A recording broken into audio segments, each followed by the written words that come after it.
तो भोरी सखी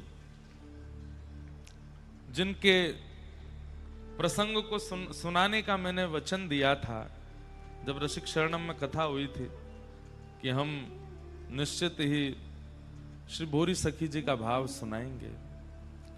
तो भोरी सखी कौन है, ध्यान से सुनिए।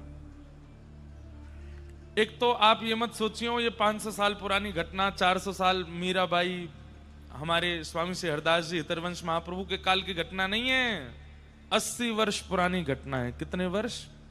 80 वर्ष। मतलब आज भी ब्रज में ऐसे कितने लोग हैं जिन्होंने भोरी सखी जी के दर्शन किए हैं। हमारे गिरिराज जी में भी एक दो महात्मा ऐसे हैं जिन्होंने भोरी सखी जी का अनुभव किया है। हमारे पूज्य श्री बाबा जी महाराज, पंडित जी महाराज ने भी भोरी सखी के दर्शन किए। 80 वर्ष पूर्व वृंदावन में श्री राधा वल्लभ लाल जी की परंपरा में पधारे। नाम था उनका भोलानाथ, लेकिन किशोरी जी ने उनको नामकरण किया भोरी सखी। क्या नाम किया? भोरी सखी। तो ये भोरी सखी कौन है? तो हम निवेदन कर रहे थे कि कोई भी आचार्य पूर्व में ठाकुर जी का या तो कोई श्रृंगार रहा है, या तो कोई सखी रहा है, या कोई सखा रहा है, वो ही कलिकाल में हम जीवों पर करुणा करने के लिए आचार्य रूप धारण करके आए। हितरवंश महाप्रभु भगवान की वंशी पधारी, वंशी अली जी के रूप में किशोरी जी की वंशी पधारी, ललिता जी हरिदास जी के रूप में पधारे, विशाखा जी हरिराम व्यास जी के रूप में पधारे। इस प्रकार सब आचार्य चरण पधारे। भोरी सखी कौन है? तो प्रियालाल जी दोनों रास विहार कर रहे हैं, और रास करते करते ठाकुर जी बोले, हे श्यामाजू आज मान करो, मैं रिझाऊंगा। तो श्री जी बोली, कोई बात तो बताओ, काय बात पे मान करूं? तो ठाकुर जी बोले, रास पूर्णिमा के दिन, शरद पूर्णिमा के दिन सब गोपी सब छोड़ करके मेरी शरण में आई, और इन सबन के नेक मान को देख करके मैं अंतर ध्यान है गयो। या बात पे आप मान कर लो, या बात पे आप मान कर लो। किशोरी जी बोली, नहीं नहीं कोई और विषय बताओ, या बात पे मैं मान ना करूंगी। ठाकुर जी बोले, नहीं यही बात पे मान करो, क्योंकि यहां में जल्दी मान आएगो, बाकी में तो आपको बनाना पड़ेगा मान, यहां में जल्दी आ जाएगा। इतने में किशोरी जी के नेत्र बंद हो गए, और प्रत्येक गोपी के हृदय में झांक करके जब उसके विरह का दर्शन किशोरी जी ने किया, इतना मान प्रकट हुआ।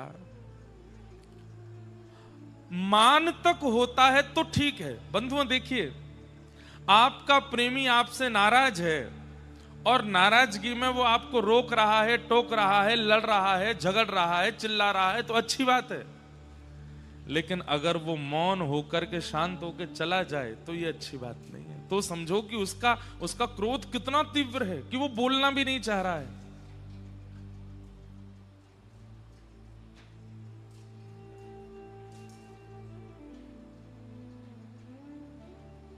को ठीक है? कोई पे गिरो तो ना पंखा।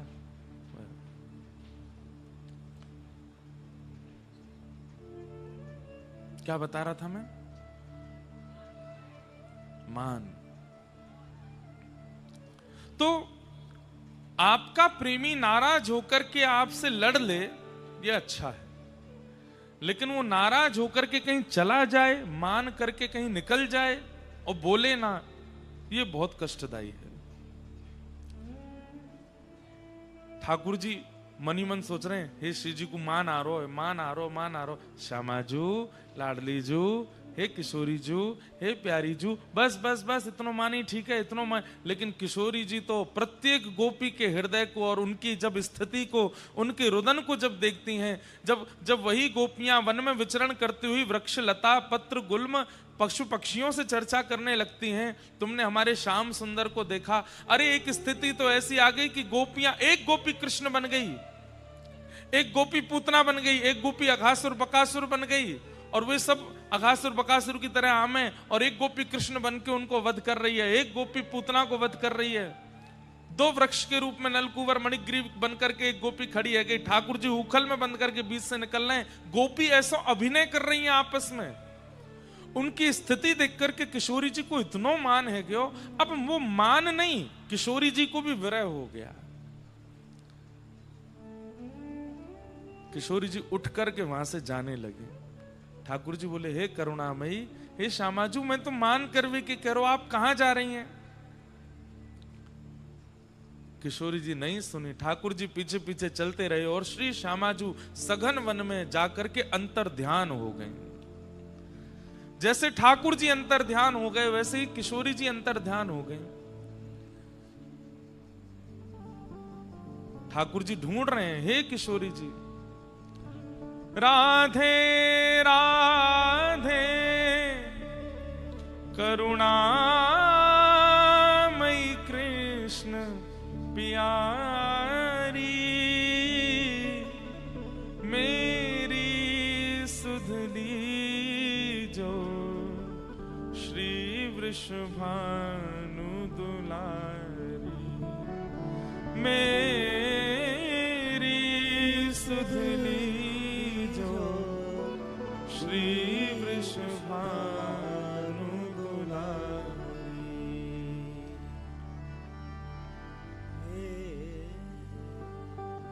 मनोहारिणी रासेश्वरी रस रूपा, हे मनोहारिणी रासेश्वरी रस रूपा, ब्रज विलासिनी ब्रज वासिनी ब्रज की भूपा, ब्रज विलासिनी ब्रज वासिनी ब्रज की भूपा, ललितादिक सहचरी सर्वज्ञ स्वरूपा, ललितादिक सहचरी सर्वज्ञ स्वरूपा, मेरी सुधली जो श्री वृषभानु दुलारी, मेरी सुधली जो श्री वृषभानु दुलारी। किशोरी जी अंतर ध्यान हो गई। ठाकुर जी पुकार रहे हैं और जिस प्रकार गोपियां विरह आतुर होकर के व्रज में घूम रही थीं, वैसे ही अब श्याम सुंदर व्रज में घूम रहे हैं, किशोरी जी को ढूंढ रहे हैं। अरे जैसे गोपियां वृक्षवल्लरियों से पूछ रही हैं कि तुमने श्याम सुंदर को देखा, अब यहाँ ठाकुर जी पूछ रहे हैं, मेरी श्यामाजू को देखो, मेरी लाडली जी को देखो, मेरी किशोरी जी कहाँ को चली गई, वो मिल का क्यों ना रही है, कहाँ गई? और जब भ्रमण करते करते करते करते करते करते जब ठाकुर जी हार गए और एक सघन वन में जाकर के जब श्री कृष्ण के हृदय की वह पीड़ा नेत्रों से अश्रु बनकर के बहने लगी, वह अश्रुबिंद जैसे ही पृथ्वी पर गिरे हैं, पूरी पृथ्वी उष्ण हो गई है। वही उष्णता यमुना जी तक पहुंच गई है, यमुना जी उष्ण हो गई हैं, संपूर्ण ब्रह्मांड उष्ण होता चला गया। यमलोक में यमराज भी घबरा गए कि इतनी इतनी वेदना तो कभी यमलोक में भी किसी को अनुभव नहीं हुई है। वह श्री प्रिया जी के विरह आतुर श्री कृष्ण के अश्रुबिंद, वो अश्रुबिंद ही कलिकाल में भोरी सखी बनकर के प्रकट हुए। श्री प्रिया जी के विरह में जो श्री कृष्ण के अश्रुबिंद हैं, वही श्री भोलानाथ जी और वृंदावन की एक परम सहचरी श्री भोरी सखी बनकर के आए। इसलिए भोरी सखी जी के पद को जब आप नेत्र बंद करके अनुभव करेंगे कि श्री कृष्ण के नेत्रों से निकलने वाले श्री प्रिया जी के विरह में जो अश्रुबिंद हैं, वो अश्रुबिंद गा रहे हैं, तभी आप भोरी सखी जी के सुंदर भाव और पदों को समझ पाएंगे। कब मोरी सुधे करे हो वृषभान लढ़े तेरा, कब मोरी सुधि करि हो वृषभानु लड़े राधा। कोमल चित्त किशोरी प्यारी, कोमल चित्त किशोरी प्यारी, करुणा सिंधु अगाधा, करुणा अगाधा, कब मोरी सुधि करि हो वृषभानु लड़े राधा। कब मोरी सुधि करि हो वृषभानु लड़े। तो मध्य प्रदेश में श्री भोलानाथ जी का जन्म हुआ, पर जन्म से ही सब आचार्यों में देखा गया कि जन्म से ही उनमें वह लक्षण और गुण प्रकट हो गए हैं कि वे सामान्य संसार के लिए नहीं है। ठाकुर जी ने अपने एक एक कण भाव को भी आचार्य बना करके भेजा इस कलिकाल में हम जीवों पर कृपा करने के लिए। अब सोचिए, प्रिया जी के विरह में श्री ठाकुर जी के अश्रुबिंद वो अवतार धारण करके आए हैं भोलानाथ जी के रूप में। जन्म हुआ, ब्राह्मण कुल में आप जन्मे, पर जन्म से ही चाहे खेल खिलौना हो, चाहे संसार की सारी वार्ताएं हो, उनमें आपकी ज्यादा रुचि होती नहीं थी।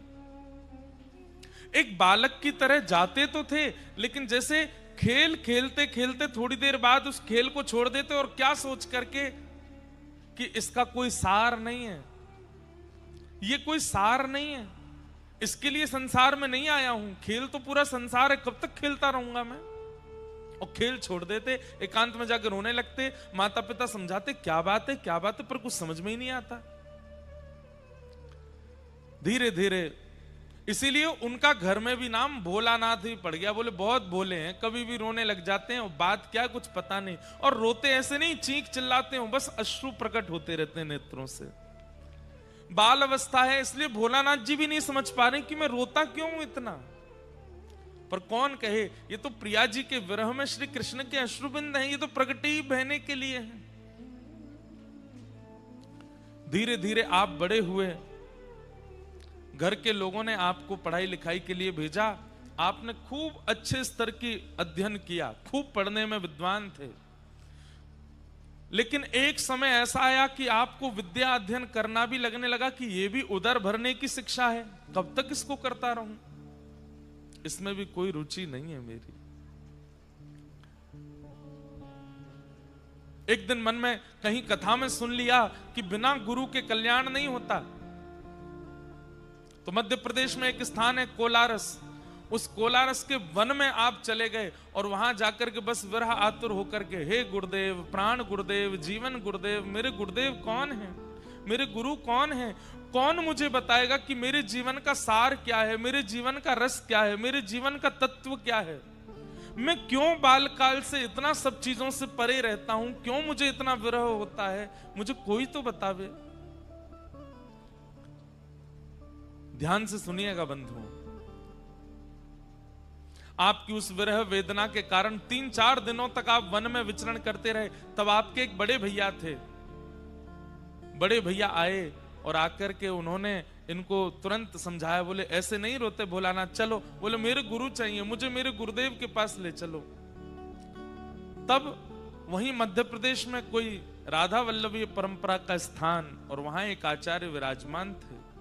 आप उनके पास उन्हें ले गए और कहा ये हैं तुम्हारे गुरुदेव, इनसे दीक्षा ग्रहण करो।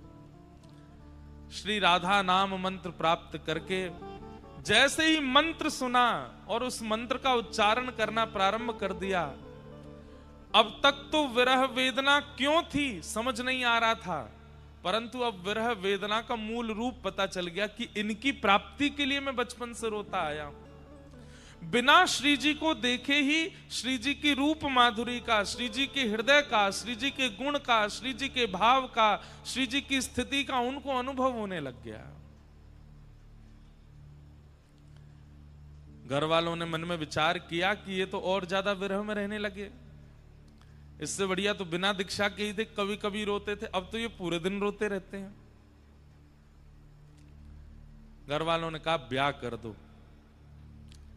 हमारी परंपरा में, हमारे कल्चर में एक नियम रहा है, बेटा बिगड़ गया है, क्या करें? बोले ब्याह कर दो, पत्नी आएगी सुधार देगी। पढ़ लिख के विद्वान हो गया, अब क्या करें? बोले ब्याह कर दो। बहुत कमाने लग गया, अब क्या करें? बोले ब्याह कर दो। कुछ नहीं करता, पूरे दिन पड़ा रहता है, क्या करे? बोले ब्याह कर दो। बिगड़ गया है, व्यसनी हो गया है, उल्टे सीधे काम करता, क्या करें? ब्याह कर दो। नाम जापो गोए भजनानंदी करता, पूरे दिन गिरिराज जी में पड़ो रे, क्या करें? ब्याह करो या को। हमारे यहां सब चीजों की मूल जड़ केवल एक है, बोले क्या? ब्याह करो। काम को है तो ब्याह करो, नहीं काम को तो ब्याह करो, सब में ब्याह कर दो। भोलानाथ जी को पकड़ करके घर वालों ने कहा तुम्हारा ब्याह कर। बोले मैं ब्याह के लिए, ये सब करने के लिए मैं नहीं आया हूं संसार में। आप लोगों से मेरी हाथ जोड़ के प्रार्थना, मेरा विवाह मत करो, किसी का जीवन बर्बाद मत करो।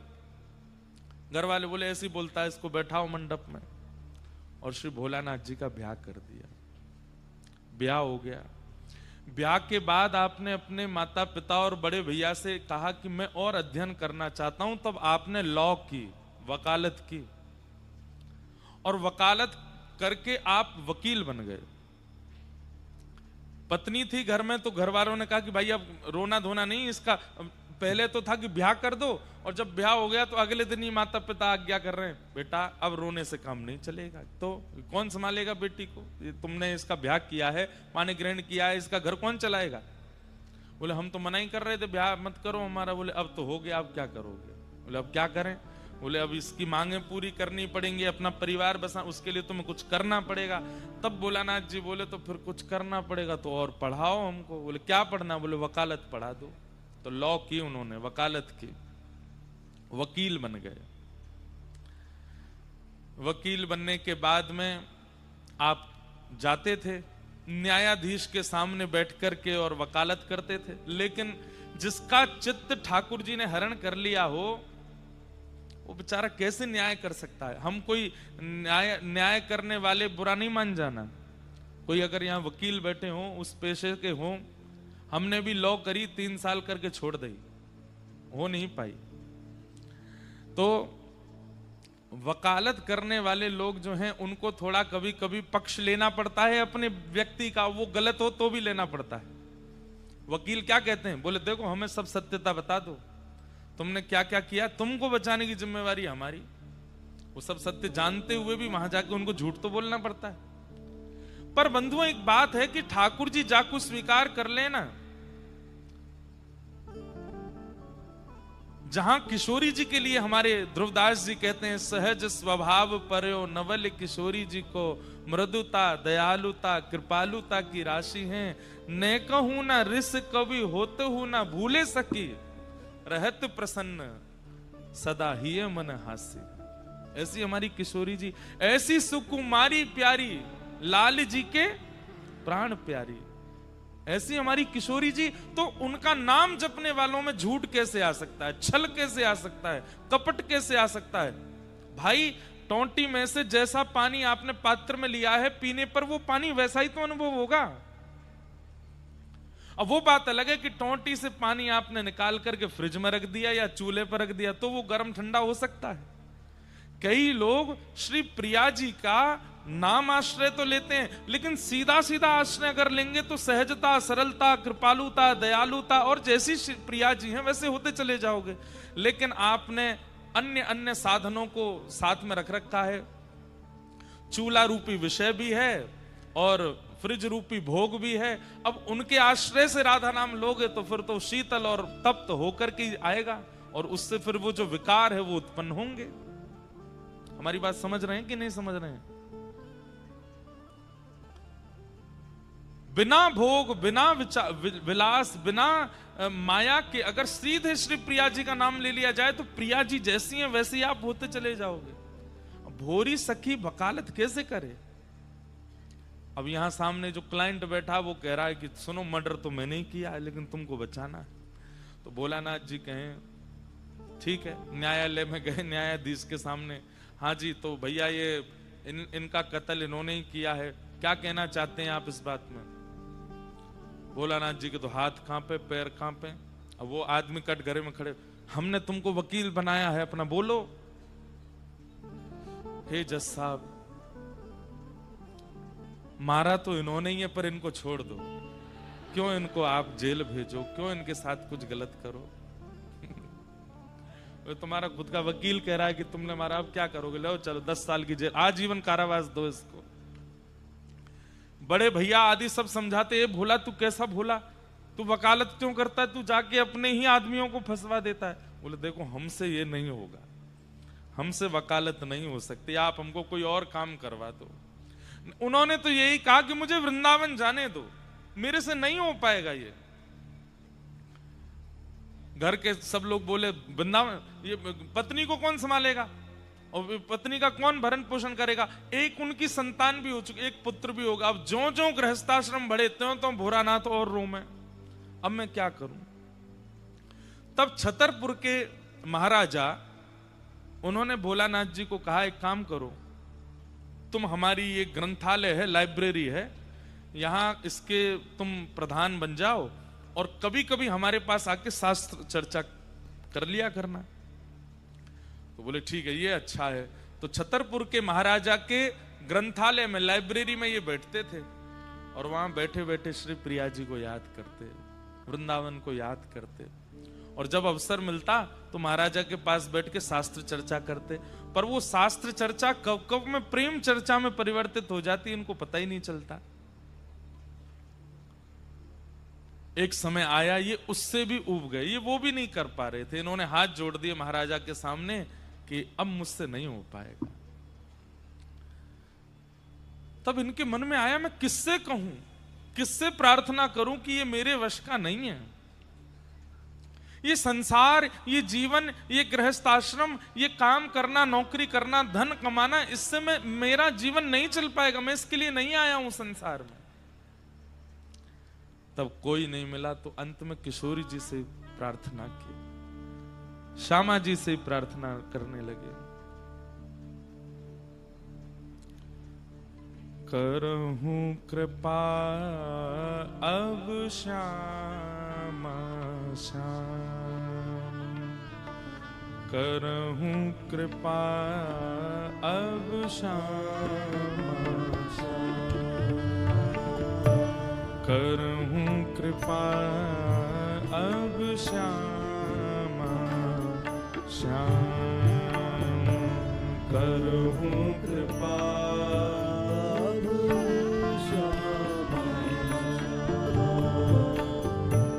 करुणा सिंधु लाढले प्यारे, करुणा सिंधु लाडले प्यारे, करुणा सिंधु लाढले प्यारे, करुणा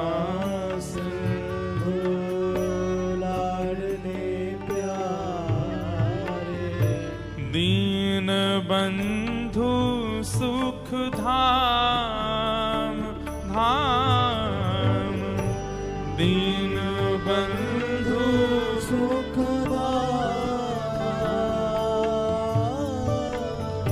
दीन बंधु सुख धाम,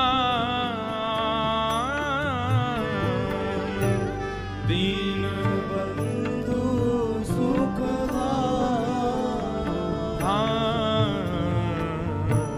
करहु कृपा अब श्यामा श्याम, करहु कृपा अब श्यामा।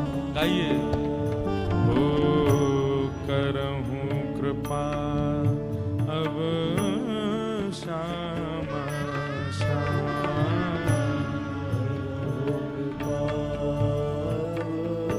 श्यामा श्याम।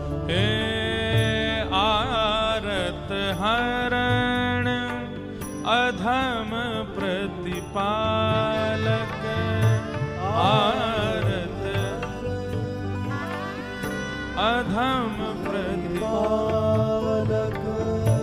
आरत हरण अधम प्रतिपालक आरत हरण अधम प्रतिपालक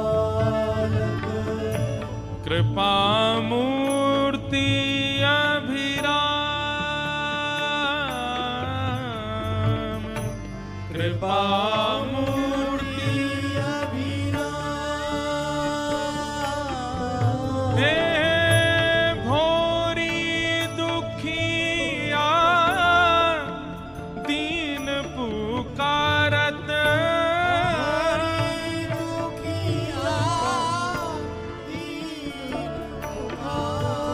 हे भोरी दुखिया दीन पुकारत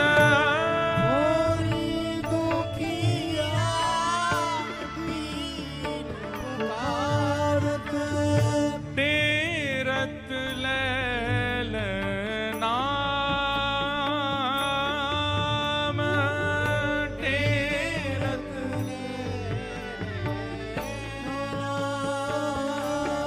हे तेरत लैल नाम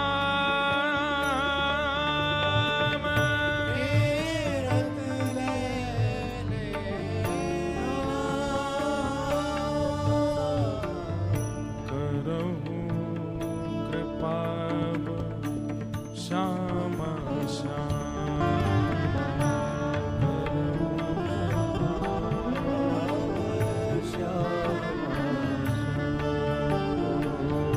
करहु कृपा अब श्याम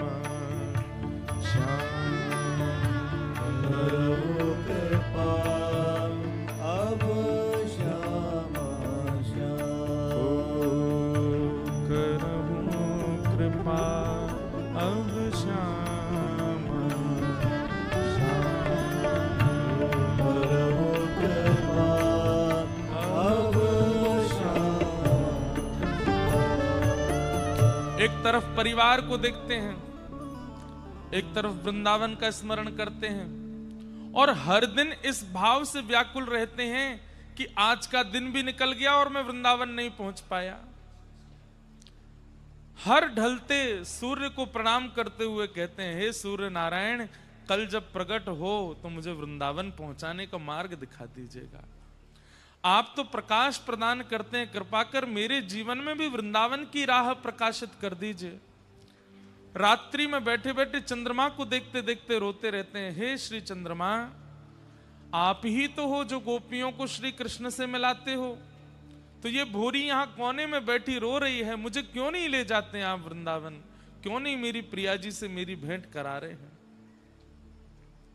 बंधुओं, जिस प्रकार अश्रुबिंद विरह में उष्ण होता है, गर्म हो जाता है, भोरी सखी श्री भोलानाथ जी की स्थिति ऐसी है कि वृंदावन की याद आती इनको तीव्र ज्वर चढ़ने लगता था।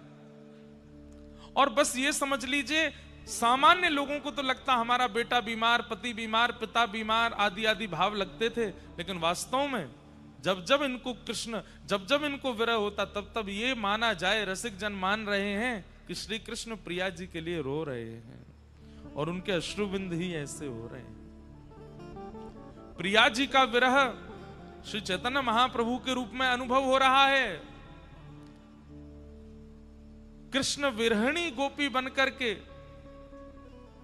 श्याम सुंदर ही चैतन्य बनकर के पधारे हैं, परंतु यहां पर प्रिया जी का विरह चित्त में धारण करके श्याम सुंदर के अश्रुबिंदु ही भोरी सखी हैं, रोने लगे।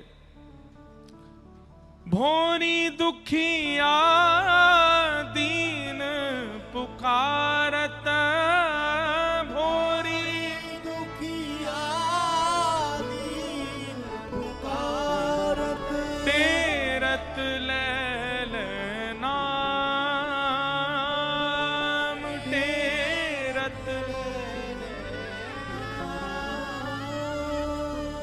आप तो ऐसे विरह आतुर हो गए, अब तो सबसे प्रार्थना करते हैं कि मुझे वृंदावन पहुंचा दो। कैसे बंधुओं, अब जो घटना घटी, इस घटना को ऐसा मत सोचिएगा कि प्रियालाल जी ने ऐसा कुछ किया या वृंदावन ने ऐसा कुछ किया, ऐसा नहीं है। ये सब तो प्रारब्ध की बात है। भोलानाथ जी को तब तक परिवार संभालना था जब तक परिवार का दायित्व उनके हाथ में था, लेकिन एक दिन ऐसा आया, एक बीमारी फैल गई और उस बीमारी की चपेट में आपकी पत्नी आ गई और पत्नी की सेवा करने का कारण उनके पुत्र भी उस बीमारी की चपेट में आ गए और भोलानाथ जी भी रहते थे सेवा में, लेकिन इनको कुछ नहीं हुआ। पत्नी और पुत्र दोनों ने एक साथ प्राण त्याग दिए, दोनों चले गए। अब भोलानाथ जी के जीवन में कोई नहीं है, माता पिता अति वृद्ध हैं, बड़े भैया हैं, वो भी अपनी नौकरी करते हैं। पत्नी और पुत्र दोनों का संस्कार करने के बाद में अब भोलानाथ जी अपने माता पिता से बोले, अब मुझे आज्ञा दे दीजिए, अब मैं जितना यहां रहूंगा उतना मैं व्याकुल होता रहूंगा। एक तो पत्नी का भी विरह है, पुत्र का भी विरह है, वृंदावन का विरह तो बचपन से है। अब मैं जाना चाहता हूं, अब मुझे वृंदावन जाने की आज्ञा दे दीजिए। बंधुओं देखिए, एक बात समझिएगा, ना तो मीराबाई भाग करके कभी वृंदावन आई हैं, ना भोलानाथ जी भाग करके वृंदावन आए हैं। कई बालकों के ऐसे पत्र आते हैं, कैसी जिज्ञासाएं आती हैं कि हम सब छोड़ छाड़ के भाग के आ जाएं। नहीं, प्रतीक्षा कीजिए। प्रतीक्षा भक्ति का अत्यंत गूढ़ स्वरूप है। ठाकुर जी को योजना बनानी दीजिए आपको बुलाने की, आप बस स्मरण करते रहिए, पुकारते रहिए। हां, कई लोग भाग करके भी आए हैं, जिसमें एक नाम करमेती बाई का आता है, उनकी स्थिति अलग है, परंतु फिर भी प्रयास कीजिए कि आप रुकिए, प्रतीक्षा करो और बस पुकारिए, इतने आर्त भाव से पुकारो, ठाकुर जी बुलावे वृंदावन। कोई योजना ऐसी बने। और आज भोलानाथ जी की योजना बन गई और आप सब छोड़ करके अब वृंदावन आ गए। बड़े भैया को बड़ी दया आती थी कि मेरा छोटा भाई वृंदावन में रहता है, तो हर महीने अपनी तनख्वाह में से कुछ धन भिजवा देते थे। उसी धन से आप किराए के एक मकान में रहते थे, वहां पर रह करके कभी सेवा कुंज जाते, राधा वल्लभ जी जाते, निधिवन जाते, यमुना जी जाते और सब पुलिनों पे भ्रमण करते हुए खूब रुदन करते, खूब प्रिया जी को पुकारते। लेकिन एक समय आया, इनके बड़े भैया की भी मृत्यु हो गई और उन्होंने भी जो धन भेजते थे वो भी बंद हो गया। धीरे धीरे जिस किराए में आप रहते थे मकान में, वो भी धीरे धीरे आपको छोड़ना पड़ा और सब छोड़ करके अब मूलतः वृंदावन निवासी का जो स्वरूप होता है, श्री भोलानाथ जी उस स्थिति में आ गए। भ्रातः तिष्ठ टले टले विटपिनाम ग्रामेषु भिक्षामटः स्वच्छंदं पिबयामुनं जलमलं चीराणि कंठां कुरु सम्मानं कलयाति घोरगरलं नीचपुमानं सुधा श्री राधा मुरलीरवो ब्रज सखे वृंदावनम मत्यज। वृंदावन रहने वाले की स्थिति कैसी होनी चाहिए? कोई नहीं रहता आज की डेट में ऐसे, लेकिन सुन लो, भ्रातः तिष्ठ टले टले विटपिनाम ग्रामेषु भिक्षामटः। वृंदावन में तो भिक्षा मांग करके रहना चाहिए, वृंदावन में स्वयं बना करके नहीं पाना है। अरे जहां पे यशोदा मैया नयो नयो भोजन पकवान बनावे लेकिन लाला बो ना पावे तो कहा करे, गोपीन के द्वार जावे और गोपीन के यहां जाकर के उनकी भरी सामग्री को मांग मांग के पाले, ना तो चुरा के पाले। जा वृंदावन में ठाकुर जी ने गोपीन से मांग के पायो, वह वृंदावन में हम कैसे स्वयं बना के रहे में। ब्रजवासी के लिए नहीं है ये बात, ब्रजवासी तो बनाएंगे ही, लेकिन जो वृंदावन वास कर रहे हैं, जन्म कहीं और का है, उनके लिए तो ये नियम है। बंधुओं, कम से कम वृंदावन वासी को, निवास करने वाले को अपने 3 काल की प्रसादी में से एक प्रसादी तो भिक्षायाटन करके पानी चाहिए। नियम बना ले, सुबह का बाल भोग घर बन जाएगा, दोपहर की प्रसादी घर बनेगी, पर रात्रि की प्रसादी तो ब्रजवासी के यहां पे आवेगी।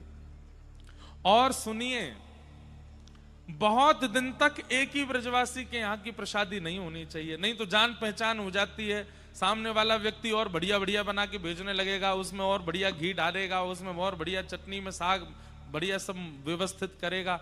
अपरिचितों के यहाँ से 5 दिन एक के यहाँ से पालियो, फिर कोई और ब्रजवासी के यहाँ ऐसे ही पहुंच गए, हाथ जोड़ के बोले आप 5 दिन तक हमको भिक्षा प्रदान कर देंगे संध्या में।